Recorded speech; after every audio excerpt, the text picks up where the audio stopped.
Assalamualaikum warahmatullahi wabarakatuh.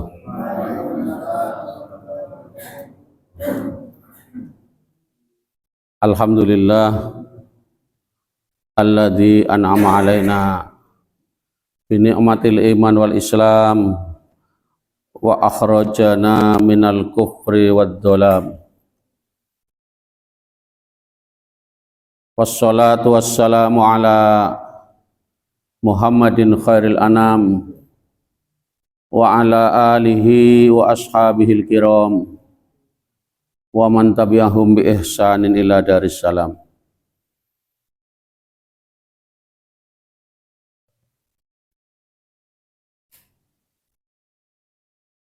Subhanaka la ilma lana illa ma 'allamtana innaka antal alimul hakim. Rabbi shrah li sadri wa yassir li amri wahlul 'uqdatam min lisani yafqahu qawli amma ba'd. Pertama-tama puji syukur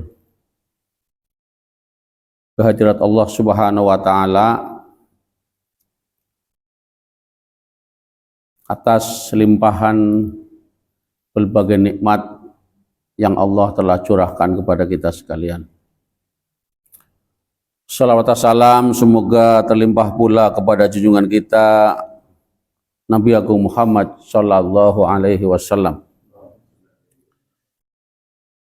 Bapak-bapak, ibu-ibu dan saudara-saudara yang saya hormati, malam ini adalah kajian rutin kita Kitab Arba'in, dan kita sudah sampai hadis yang ke-14. Betul, hadis yang ke-14. Malam ini hanya kelanjutan saja. Bunyi hadisnya kemarin kita sudah sampaikan, yang intinya melalui hadis ini kita mendapatkan ilmu, hikmah, dan informasi yang tidak hanya penting, tapi juga fundamental, yaitu tentang saya membacanya atau saya merasakannya dari hadis ini, itu tentang dua hal. Pertama, bahwa tentang kemuliaan Islam, artinya tentang, di sini kan temanya tentang jiwa seorang muslim yang terpelihara, tapi sesungguhnya intinya adalah jiwa kita terpelihara, jiwa kita menjadi mulia, itu semua adalah tidak karena harta, tidak karena tahta, tidak karena dunia, tidak karena perkara duniawi, tapi adalah karena keislaman kita. Itu yang pertama. Ini hal-hal yang saya kira sangat fundamental. Yang kedua, hadis ini sebenarnya juga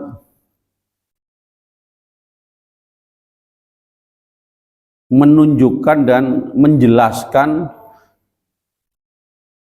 kepada kita semuanya tentang betapa Islam sangat menjunjung tinggi keadilan, seadil-adilnya.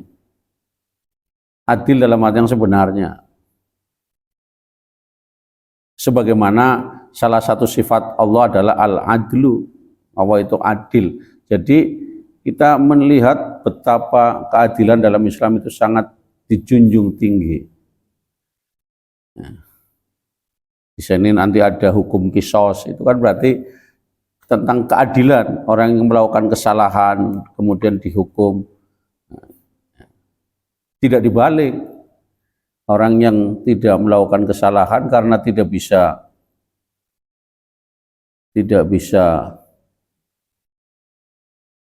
atau dalam istilah kontemporer itu pisau keadilan itu tumpul ke atas, tajam ke bawah, tumpul ke atas. Nah, itu kan menunjukkan tidak seimbang atau tidak adil bahasa agamanya. Adil itu kan seimbang. Jadi tidak boleh tumpul ke atas, tajam ke bawah. Hanya tajam pada orang-orang yang di bawah. Yang karena tidak bisa ini, walaupun benar dia dihukum. Nah, jadi saya merasakan hadis ini adalah berbicara tentang dua hal itu yang sangat mendasar. Pertama tentang keterpeliharaan jiwa kita, itu ternyata karena agama kita, karena keislaman kita. Jadi Islamlah yang menjadikan kita mulia. Maka kita beragama Islam secara konsisten itu adalah pilihan hidup yang paling tepat. Karena dengan Islam ini kita menjadi mulia.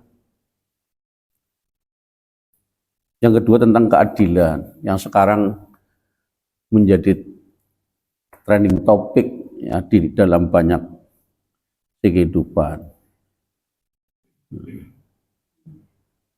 Keadilan ini kan sangat penting sekali.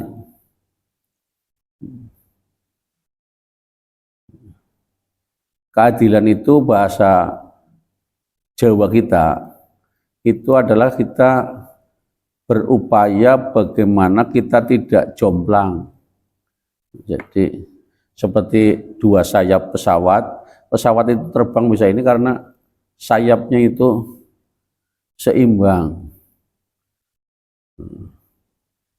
Kalau kita bicara tentang adil itu ada tiga hal. Pertama, adil kepada Allah. Kedua, adil terhadap sesama. Yang ketiga, adil terhadap diri sendiri. Adil kepada Allah itu artinya kita tidak hanya melaksanakan perintahnya, tapi juga meninggalkan larangannya. Jadi adil itu takwa.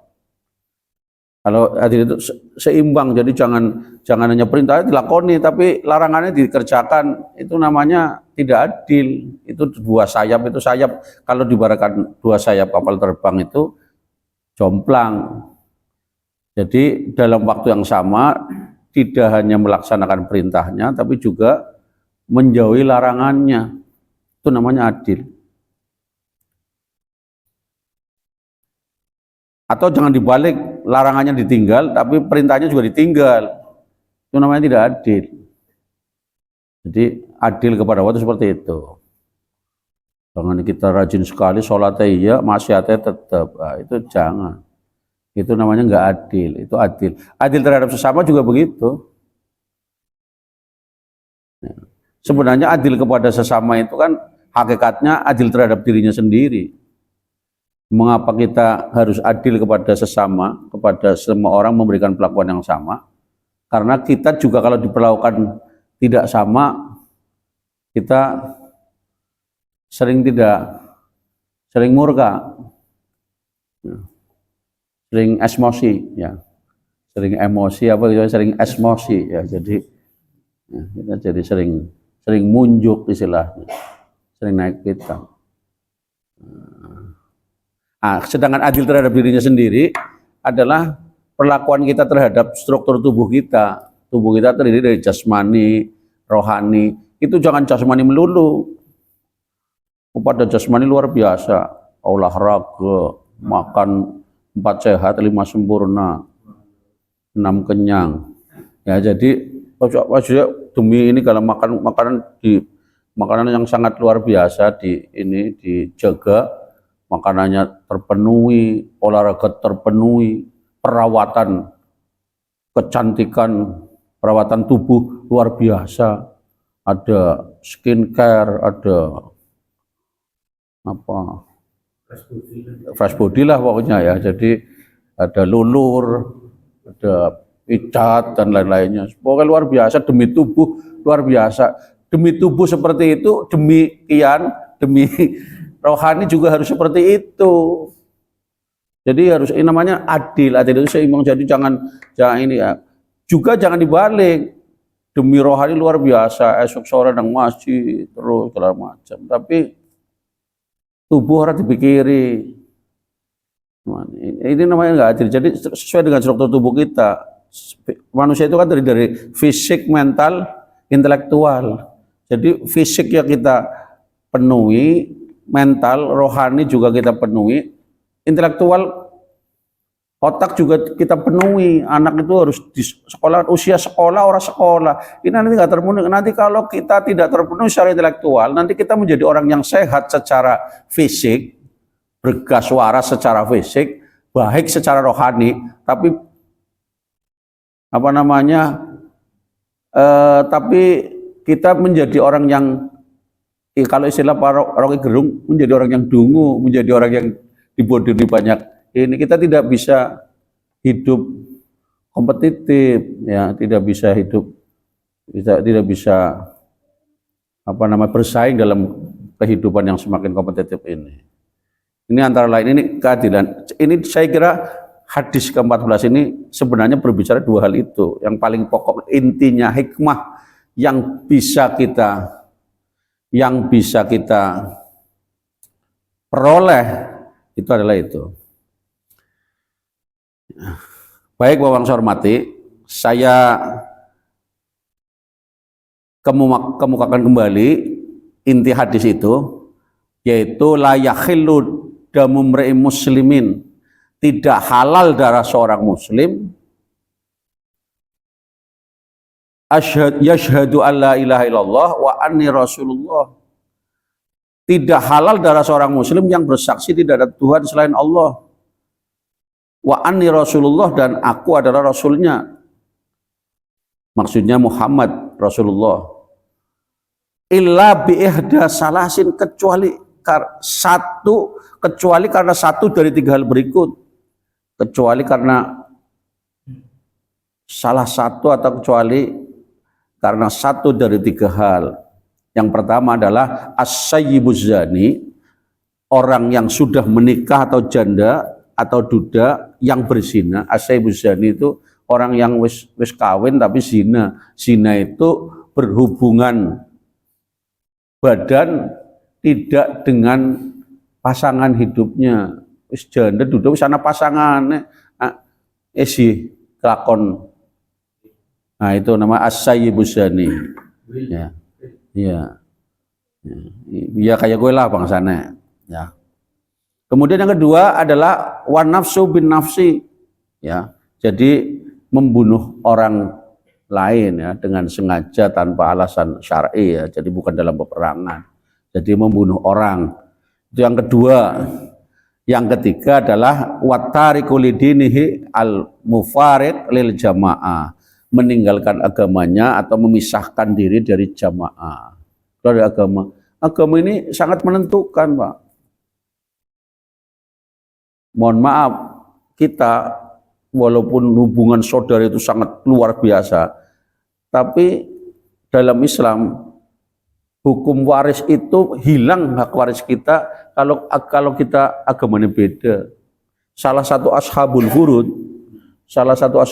orang-orang yang berhak punya waris itu adalah kalau kita seagama. Kalau ada anak yang keluar dari agama, walaupun dia anak laki-laki dapat dua bagian, kalau sudah keluar agama bukan menjadi separuh pada bagi orang wadon, tapi menjadi hilang haknya. Oleh karena itu Islamlah yang memuliakan kita, yang menjadikan kita mulia, menjadikan ini. Ya.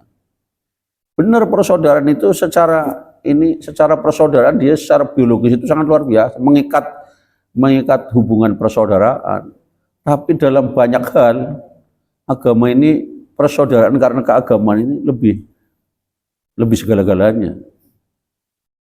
Ini antara lain. Karena itu saya tadi mengatakan hadis ini sesungguhnya ya Rawal Bukhari wa Muslim, hadis riwayat Bukhari dan Muslim sesungguhnya membicarakan dua hal itu, yaitu kita ini. Jadi di dalam Al-Quran surat Al-Isra itu ada mengatakan walaqad karramna bani Adam. Sungguh kami telah muliakan manusia, lebih-lebih orang Islam. Manusia itu dimuliakan dibanding binatang. Orang binatang itu hubungan suami istri jago, laka kauane. Kalau manusia ada lembaga pernikahannya, itu manusia dimuliakan. Nah, khusus orang Islam lebih hebat lagi, tidak asal lembaga. Kalau dia menikah, walaupun di lembaga pernikahan, tapi dia menikah berbeda agama, Islam melarang. Maka Islam ini sesungguhnya memuliakan kita. Kita menikah beda agama atau kawin campur namanya. Duduk es campur, ya, itu Islam tidak melarang. Walaupun dalam Al-Quran ada keterangan-keterangan kalau laki-laki Muslim dengan itu, ya itu sampai sekarang masih menjadi selisih pendapat dalam masih masalah ikhtilaf dalam masalah fikih, karena ada yang menyatakan bahwa ahli kitab yaitu Yahudi dan Nasrani sekarang sudah berbeda. Jadi yang paling aman itu ya para fuqaha kontemporer itu, para ahli fikih sekarang itu mengatakan pokoknya kawin campur itu beda agama bulanang sing Islam buatan Islam itu dihindari. Itu betul-betul nikah. Nikah itu hurufnya 3, nakaha, nun, kafha, betul-betul nikah. Nikah yang betul-betul itu adalah nikah yang tidak kawin campur, agamanya sama. Itu betul-betul nikah, yaitu hurufnya nun, kafha, nunnya nikmat, kafnya kamilah, sempurna, hanya halal. Jadi benar-benar nikah sing sempurna, ya sing agamanya sama. Jadi nikmah, kafnya kamilah, hanya halal. Jadi nikmat, enggak dulu nikah kan tidur saja. Iya, ya jadi bayangannya karu-karuan. Ya, apa manilah kebantal apa, seorang karuan tatane. Ya. Karena itulah maka jadi nikah itu nikmat, tidak hanya nikmat, kamilah, tidak hanya kamilah, halal. Jadi sudah nggak ada mikirin hukum ini segala macam ini kepada orang, ya kalau Islam ini nggak mikirin itu karena sudah seagama sudah. Nah, ini antara lain. Tapi kalau salah satu enggak, ini boleh enggak ya ini kayak segala macam. Jadi masih belum ini. Maka nikah sesungguhnya nikah itu adalah kalau tidak kawin campur. Ini antara lain. Nah, kemarin kita sudah sampai tentang inti ini. Jadi menurut hadis ini kita pertama bahwa selama seseorang ya atau seorang muslim dia sudah bersyahadat, ya dia berlaku setiap orang dari Maroko sampai Merauke, ya dari Amerika sampai Amerika, jadi berlaku universal. Seorang muslim atau seseorang yang sudah muslim atau seorang yang sudah bersyahadat berarti dia muslim, asal dia sudah muslim maka dia darahnya sangat terpelihara, sangat terjaga. Mengapa dikatakan la yakhillu, tidak halal darahnya seorang yang sudah bersyahadat itu, seorang muslim itu, kecuali karena satu dari artinya kalau orang sudah muslim itu sudah terjaga. Menjadi kecuali kalau salahnya kita seorang muslim kalau melakukan salah satu dari 3 hal itu, salah satu orang telu-telu. Misalnya ini hadis ini mengingatkan kita hendaknya kita jaga demikian rupa kehidupan kita jangan sampai terjerumus atau kadung, ya. Jangan sampai kita kejeglong jatuh dalam 3 perkara ini. Jangan sampai salah satu dari 3 aja, jangan sampai. Yaitu mengapa? Karena kalau sudah melakukan salah satu dari 3 ini, itu sudah halal darahnya, artinya sudah tidak terjaga lagi. Walaupun dia sudah bersyahadat, walaupun dia muslim. Itu yaitu satu adalah as-sayyibuz zani, orang sudah menikah ini. Meskipun cara menghukumnya yaitu orang yang sudah zina itu kan dirajam sampai mati, ya. Jadi bukan didera tapi dirajam sampai mati. Meskipun untuk dirajam sampai mati itu pakai kodi itu pakai pengadilan. Jadi orang tidak karpe dewek, ya.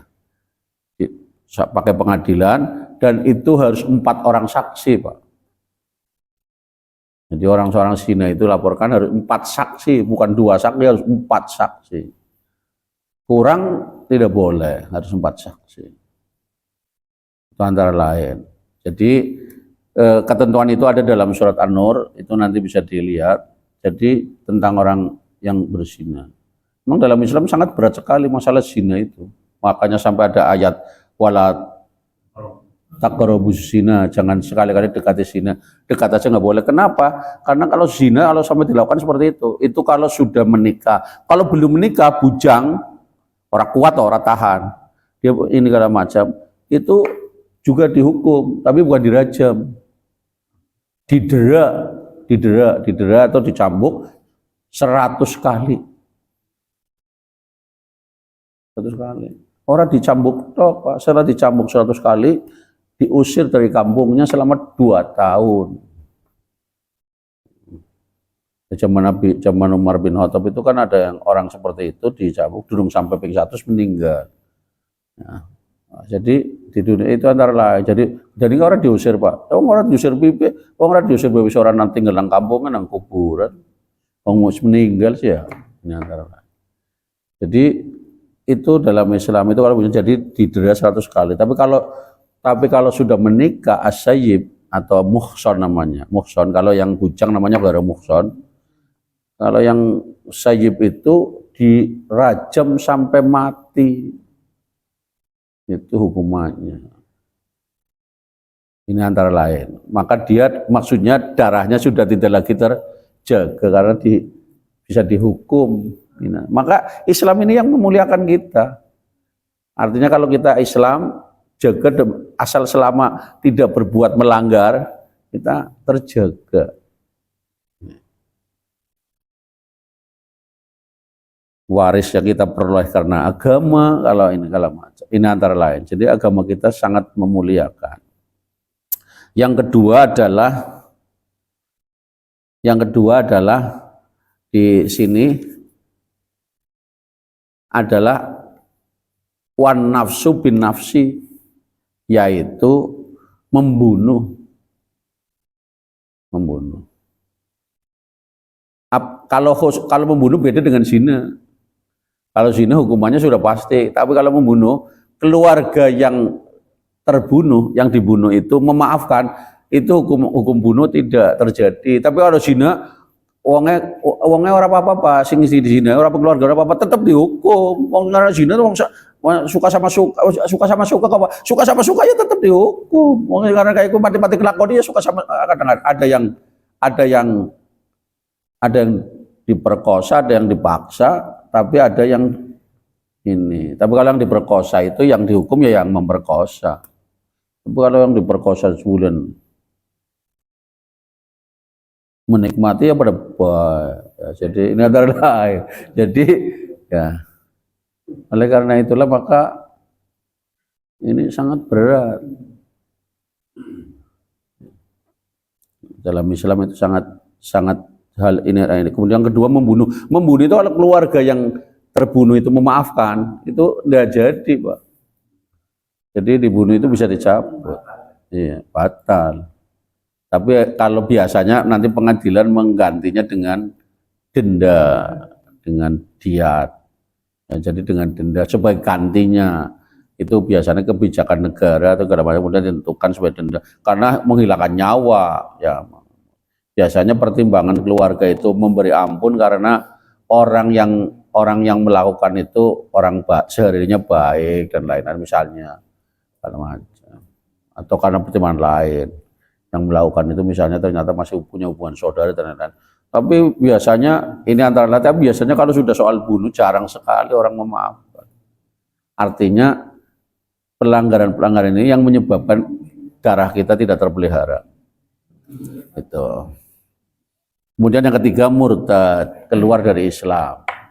Orang keluar dari Islam itu ini, meskipun di kalangan para fuqaha berbeda-beda pendapat, di kalangan madzhabul arba'ah, aimatul madzhab, di antara 4 imam madzhab itu berbeda-beda. Kalau menurut madzhabnya Hanafi itu orang itu dipenjara suruh tobat. Orang yang murtad itu dipenjara sampai tobat. sampai tobat, sampai dia mau ini segala macam. Jadi penjara ini berapa ini sampai tobat, sampai ini segala macam. Kalau dia di penjara tobat tapi di penjara cuma sholat tok, tapi pura-pura ya enggak sampai tobat, sampai tidak sampai dia sholat ditinggal tanpa pengawalan juga di penjara dia sholat, bukan begitu langsung dia nanti kalau asal dia tobat ya tobat. Iya, tobatnya ben katon ya, bukan tobat. Sekarang kan masalah palsu dan asli, ini tobatnya tobat palsu. Nah, misalnya dia begitu suruh karena tobat, dia sholat, tapi sholatnya karena ada pengawalan ya nggak bisa. Kemudian apa di itu suruh tobat sampai dia ini. Kalau dia di penjara, dia bertobat, tidak dibunuh. Tapi imam yang lain berbeda pendapat. Sesuai hadis, bunuh kalau sudah meninggalkan, kalau sudah membunuh dibunuh lagi. Oh tadi yang murtad, kalau sudah murtad di ini, kalau sudah murtad, nggak peduli. Sebab kalau orang ini pendapat yang lain, karena itulah maka itu hal di dalam hal fikih hal biasa. Jadi di kalangan fikih itu kalau murtad bunuh, darahnya sudah tidak lagi terjaga. Tapi kalau di penjara juga tetap tidak terjaga. Uang di penjara itu kan kalau apalagi sampai ini kadang-kadang tobatnya belum sempurna sudah mati di penjara. Banyak orang-orang yang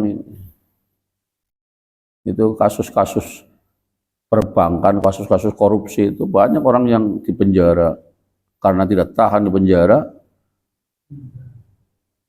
tewas. Kadang-kadang baru masuk ke pengadilan satu kali sidang pertama, sidang kedua, sidang pertama meriang, sidang kedua mencret, sidang ketiga tamat. Ya ini antara lain. Karena itulah ini. Kalau ini apa namanya? Jadi hadis ini menunjukkan tentang pentingnya keadilan. Di sini ada keterangan di sini. Para ulama sepakat bahwa tentang rajam itu, para ulama sepakat bahwa hukuman orang yang buat zina dan sudah pernah menikah adalah dirajam hingga meninggal sampai mati karena ia telah merusak kehormatan orang lain. Padahal Allah telah memberinya nikmat kesenangan biologis secara halal, tetapi ia lebih memilih yang keji dan meninggalkan yang baik. Ini antara lain. Kemudian kisos tentang membunuh tadi, ijma ulama menyepakati siapapun yang membunuh seorang muslim dengan sengaja maka ia harus dijatuhi hukuman kisos, hukum bunuh. Allah berfirman, dan kami telah tetapkan bagi mereka di dalamnya, di dalam Taurat, bahwasanya nyawa dibalas dengan nyawa. Al-Maidah 45. Dengan hukum kisos diharapkan manusia akan merasakan hidup yang aman. Allah berfirman, dan dalam kisos itu ada jaminan kelangsungan hidup bagimu, hai orang-orang yang berakal. Jadi ini keadilan sesungguhnya. Kalau kita letterlek baca sesuai dengan ini segala macam sadis, sebenarnya justru itu menjaga dengan hukuman yang sangat berat seperti ini. Orang menjadi apa namanya? Menjadi jera tidak mau melakukan sana. Tapi kalau hukuman ringan, ya hukuman ringan, korupsi triliunan, dendanya miliar, ya suka korupsi. Ya, jadi dendanya miliar, kalau miliar bebas, ya. Misalnya, ya. Ini antara lain. Karena itulah maka ya. Ini jadi hukum Islam itu sebenarnya fondasinya adalah keadilan. Fondasinya adalah keadilan. Sesungguhnya keadilan. Nah, tentang hukuman bagi orang yang murtad. Para ulama sepakat jika ada seorang laki-laki yang murtad lalu bersikukuh dengan kekafirannya dan tidak mau kembali masuk Islam, maka ia dijatuhi hukuman mati sebagaimana disebutkan dalam hadis dan keluar dari agamanya. Dan dalam hadis yang lain Ibnu Abbas meriwayatkan bahwa Rasul bersabda, siapa yang mengganti agamanya maka bunuhlah. Rawahul Bukhari wa ashabus sunan, dan para perawi yang lain. Nah, namun para ulama berbeda pendapat. Ini saya kira perlu mendapat perhatian. Tapi para ulama berbeda pendapat seputar wanita yang murtad. Angger sing ini murtad. Jumhur ulama berpendapat bahwa wanita yang murtad, pendapat mayoritas, sebagaimana laki-laki sebagaimana umumnya hukuman tadi, jumhur ulama menyatakan bahwa wanita yang murtad tetap dijatuhi hukuman mati sebagaimana keumuman hukum seperti laki-laki. Karena hadis yang menyatakan hukuman bagi orang yang murtad bersifat umum. Tapi menurut madhab Hanafi berpendapat bahwa ia tidak dibunuh, cukup dipenjarakan. Itu untuk wanita. Karena wanita itu ada sebab Pak, mengapa jadi kalau Imam Hanafi itu. Jadi bukan membedakan, tetapi kenyataannya wanita dan perempuan dan laki-laki itu berbeda. Orang wanita itu mudah takluk Pak. Tingkat keberanian wanita secara umum, secara psikologis itu lebih lemah. Jadi diancam secuil ini kalau jadi orang muda berbeda agama karena hartanya, karena tekanan, karena apa. Kalau jadi wadon gampang ke ini kalau macam. Nikah karena wong lanang terus agamanya ini segala macam ini. Makanya kan orang tua itu kan selalu mengatakan, maka Nabi kan mengatakan wanita itu dinikahi karena beberapa hal, tapi fadfar bidzatiddin, tetapi pilihlah karena agamanya. Jadi karena kecantikannya, karena hartanya, karena keturunannya, atau karena agamanya. Tapi fadfar bidzatiddin, tapi pilihlah karena agamanya. Taribat yadak niscaya engkau selamat, niscaya engkau selamat. Jadi kalau karena agama, bangunan rumah tangga berdasarkan takwa itu jauh lebih kokoh, lebih kuat. Kalau karena harta, kalau harta nentong, nanti rumah tangganya goyang. Jadi rumah tangga kokoh itu kan karena harta. Misalnya nikah karena ini segala macam. Barang sing lanangnya pensiun, buka lawang wis suwene nemen, Pak. Buka lawang suwene pon. Saya turun 10 meter durung nganjuk be, apa meneh tanggal 6 wis dibuka lawang. Ya. Barang wis pensiun, duduk-duduk be ora dibuka, Pak. Ini orang dibalangi waktu. Nah ini berat ini. Kalau karena harta, kalau karena cantik begitu, lagi nom sayang sampai maring kantor orang mangkat karena bojone ayu nemu nang bae. Barang wis tua didempulang nganggo apa orang bisa ini segala macam. Orang betanang malah ini kalau karena kecantikan, karena cantik itu terbatas, ada usia, ada masanya. Sing cantik sampai relatif agak lama karena perawatan seperti Titik Puspa itu sangat jarang. Berbeda mati. Ini adalah jadi kalau harta itu ada masalah. Tapi kalau karena agama itu kokoh, maka Rasulullah mengatakan begitu. Fadfar bidzati, pilihlah karena agamanya. Karena keturunannya juga begitu.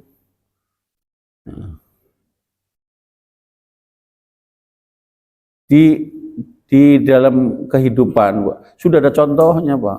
Abu Lahab.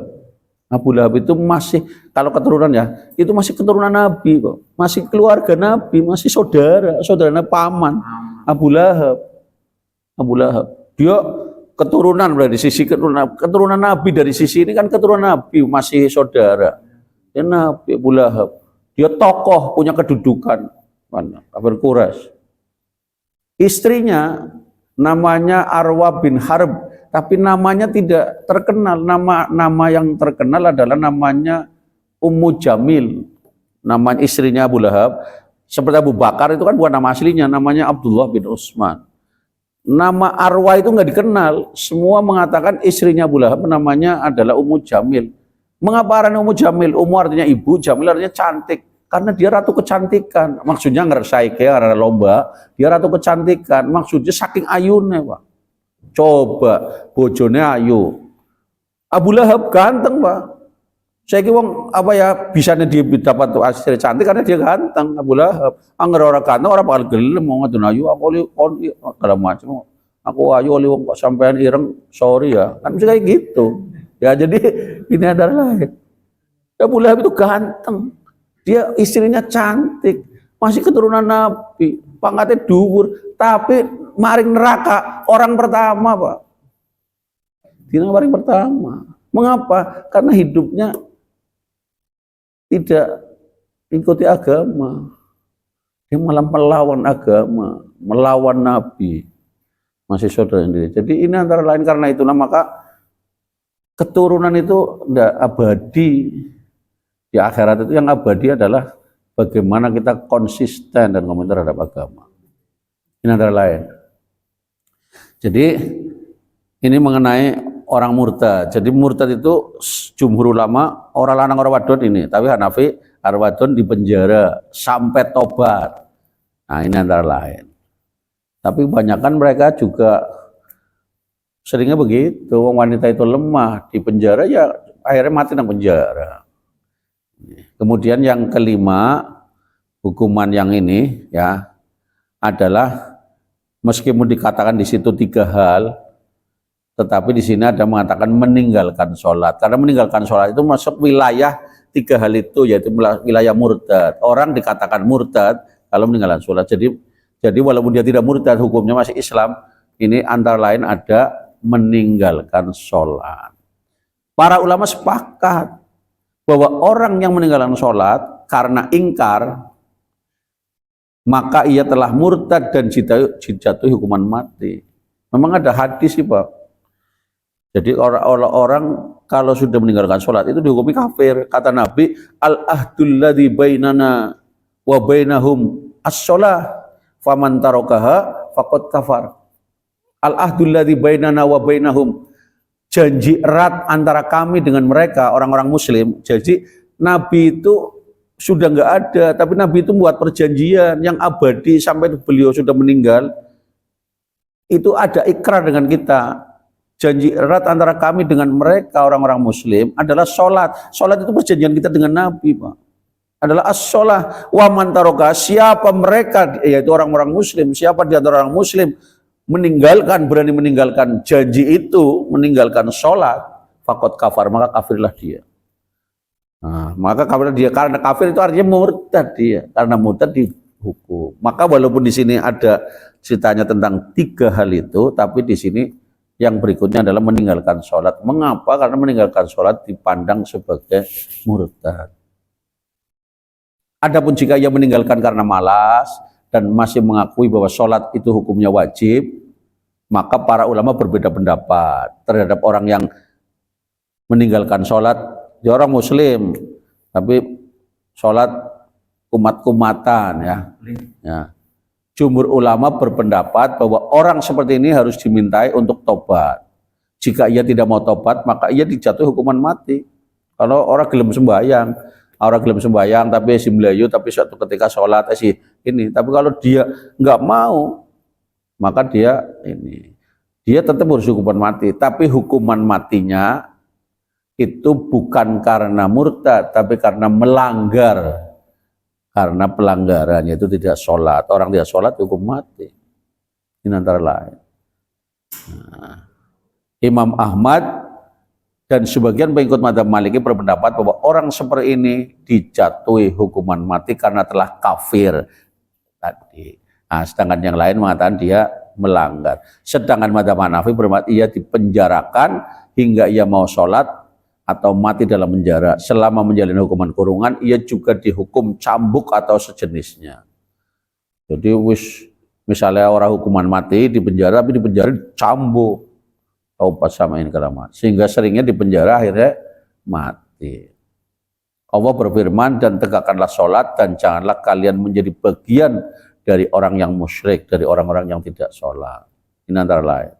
Dalam firman-Nya yang lain, jika mereka taubat dan mendirikan sholat serta mau menunaikan zakat, maka mereka adalah saudaramu seagama.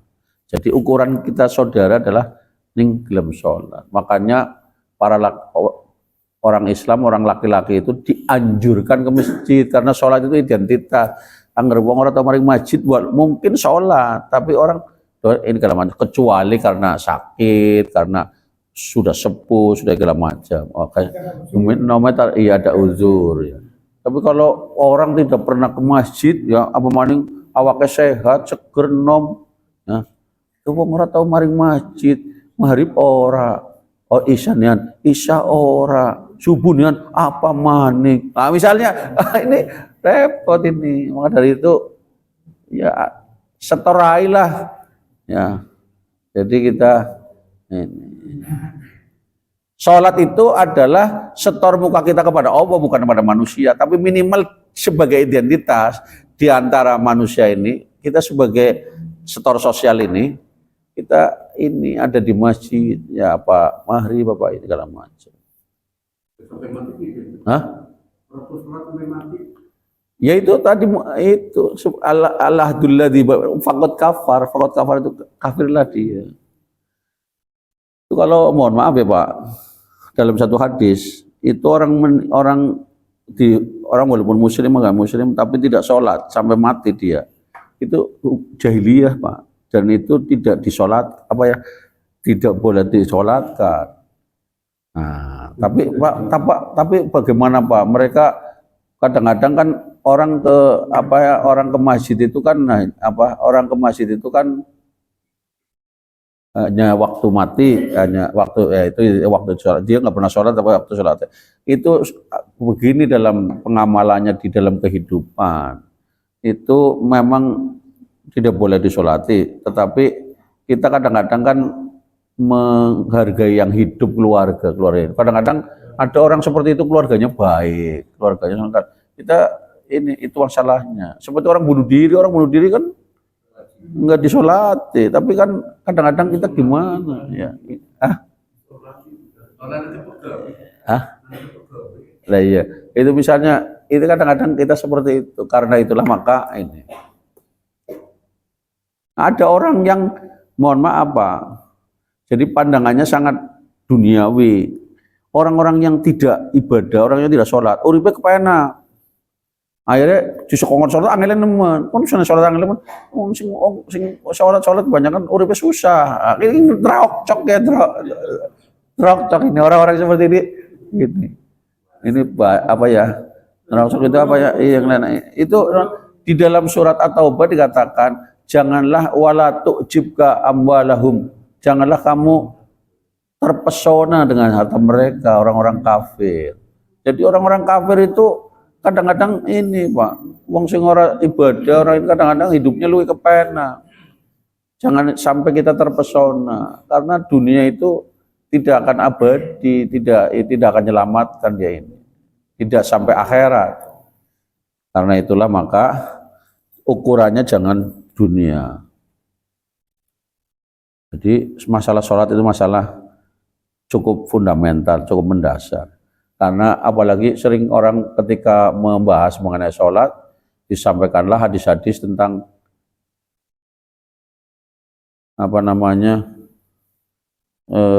awwalu ma yuhasabu alaihil abdu as-sholat. Apa artinya Pak?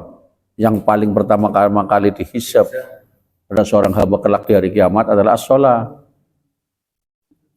In soluhat fasoluhat, atau idza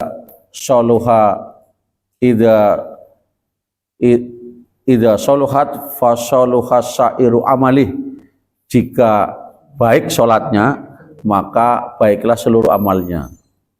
Wa in fasadat fa fasada sairu amali. Ada yang fa fasadat, sama saja in fasada fa fasadat, atau wa in fasadat fa fasada sairu amali. Jika buruk sholatnya, maka buruk seluruh amalnya. Maka disebut as-sholat ra'sul ibadah. Sholat itu adalah lokomotifnya ibadah atau endas-endasannya ibadah. Artinya seperti kereta api, tergantung lokomotifnya. Lokomotifnya apik, ya gerbongnya melu dalan. Tapi kalau lokomotifnya truk-truk, lokomotifnya truk, iya. Walaupun ini gerbongnya modern, nggak bisa jalan. Karena kalau gerbong truk itu kan jalan pengangonnya batu bara sampai moni tweet ya baru segala macam. Itu kalau zaman dulu, kalau truk, mobil truk itu sampai pakai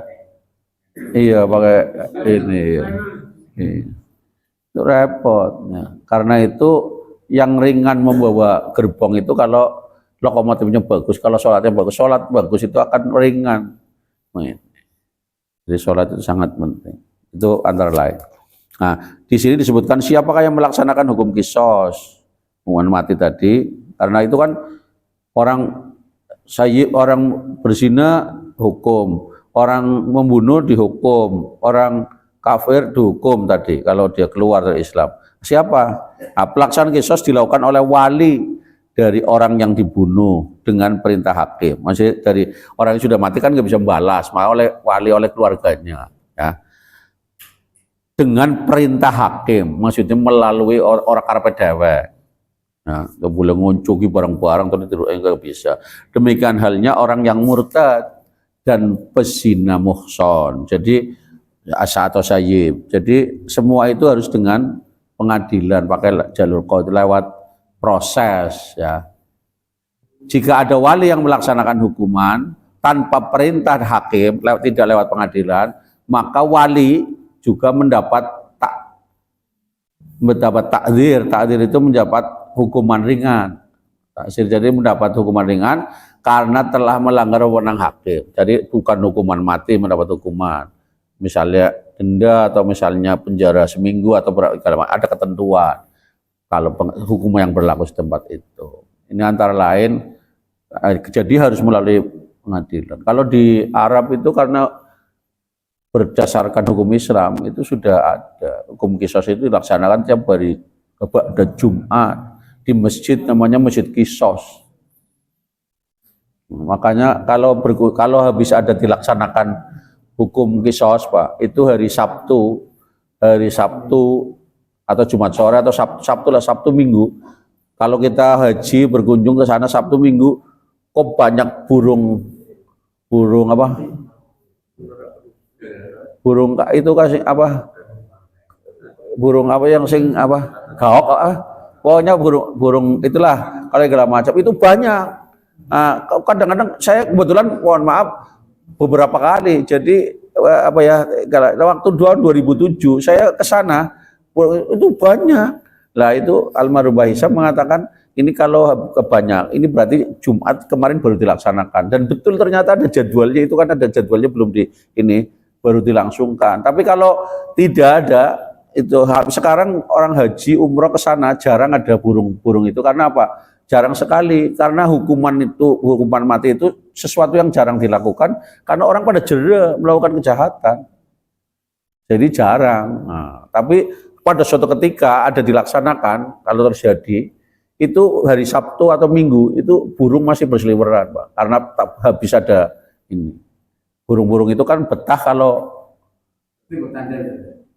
iya, maksudnya kalau kita nggak lihat karena bukan orang setempat. Nah itu kalau banyak burung itu berarti pernah habis dilaksanakan, ya belum lama. Itu antara lain. Karena itu kan darahnya bau orang meninggal ini karena macam, dan ini kan walaupun langsung dibersihkan, itu kan burung itu kan instingnya lebih ini. Itu antara lain. Mulanya kalau orang di kampung kan kalau ada anak burung kepanan apa mati kan ya. Ya, burung kawit.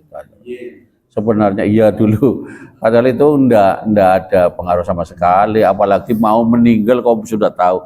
Kalau di sana seperti itu. Saya kira demikian yang kita sampaikan. Jadi hadis yang ke-14 sudah selesai. Intinya sebagaimana dikatakan di sini. Di sini dikatakan hadis ini sebenarnya menyuruh kita menghindari 3 kejahatan di atas dan peringatan agar jangan sampai kita terperosok. Intinya bahwa Islam sangat memuliakan manusia untuk tidak sampai jatuh dalam perbuatan yang sangat durjana itu. Saya kira demikian, mudah-mudahan manfaat. Mohon maaf jika banyak kurangan, nanti kita bisa teruskan pasca sholat Isya tanya jawab. Assalamualaikum warahmatullahi wabarakatuh.